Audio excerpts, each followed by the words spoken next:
5 ছেপ্টেম্বৰ অৰ্থাৎ শিক্ষক দিৱস। আজি মই সকলো শিক্ষকসকললৈ শ্ৰদ্ধা নিবেদন কৰিলোঁ।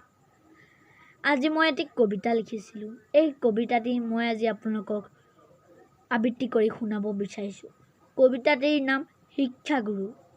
এডাল মোমবাতিৰ দৰে শিক্ষাগুৰু আমাৰ, যিয়ে নিজেই জ্বলি জ্বলি পোহৰ দিয়াহি, জ্ঞানৰ পোহৰ বিলোৱাৰ এই কাম।